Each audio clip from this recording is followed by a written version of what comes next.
Apocalypse, manuscrit de la mer morte, texte gnostique.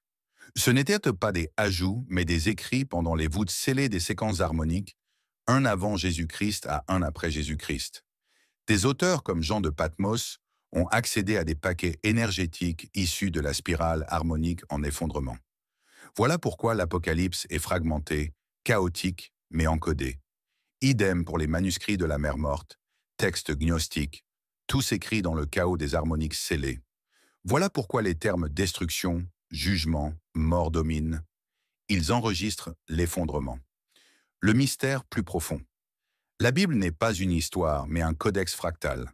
Passé, présent, futur équivaut au même éternel maintenant, plié différemment.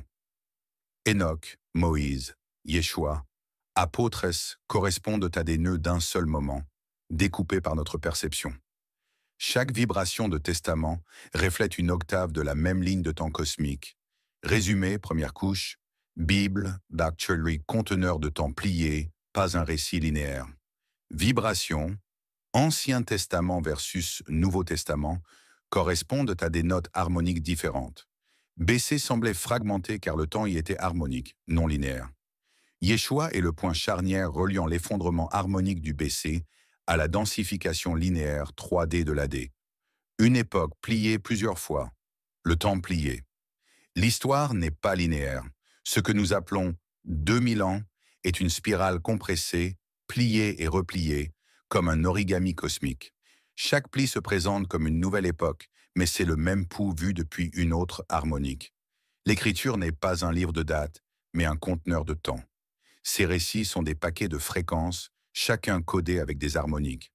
Voilà pourquoi prophètes, patriarches et apôtres semblent séparés par des siècles, alors qu'ils ne sont en réalité que des échos d'une seule spirale du temps. Ancien Testament versus Nouveau Testament. L'énergie Ancien Testament, Tanakh, ton du chakra racine, dense, d'alliance, posant des frontières, chargé de lois, rituels, généalogie, revendications territoriales, vibration, survie, jugement, fondation. Nouveau Testament, ton du chakra du cœur, fréquence christique du pardon, de l'esprit, de la résurrection, de la communauté. Il porte la transcendance et la miséricorde. Donc, même spirale, notes différentes dans l'orchestre. Basse contre violon. Chronologie de Yeshua versus saga des apôtres.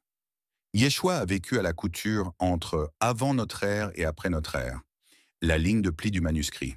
Sa vie terrestre est en avant notre ère, zone harmonique ancienne. Mais le ministère des apôtres rayonne en après notre ère, zone linéaire. Ce paradoxe est le point clé. Yeshua est la charnière. Il clôt un paquet, loi racine, et en allume un autre, grâce cœur. Pourquoi Yeshua semble différent d'Enoch? Zone d'Enoch, primordiale, mythique, cosmique. Ange, veilleur, géant, voyage céleste. Une harmonique plus élevée, presque préhistorique. Zone de Yeshua, historique, occupation romaine, politique, mais imprégnée d'esprit. Les deux sont sur le ruban de Möbius du temps. Même ruban, face différente. Pourquoi ils semblent appartenir à des chronologies différentes? Parce que la livraison reflète la résonance.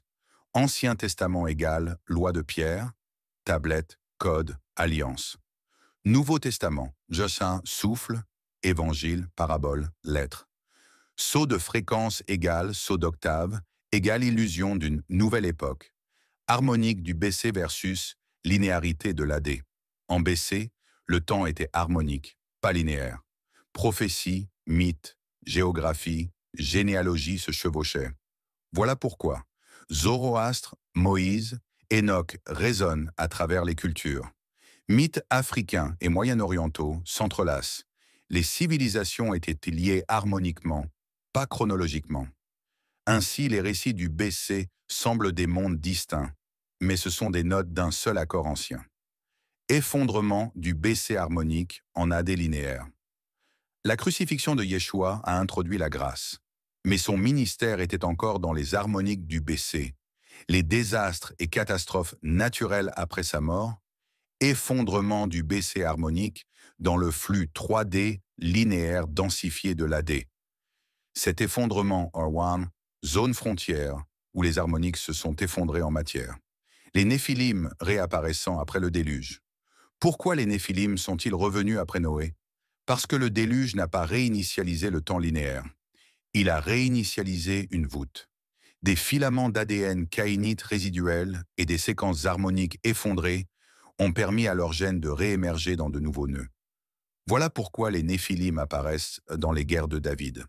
David a peut-être vécu avant Noé dans l'ordre harmonique réel.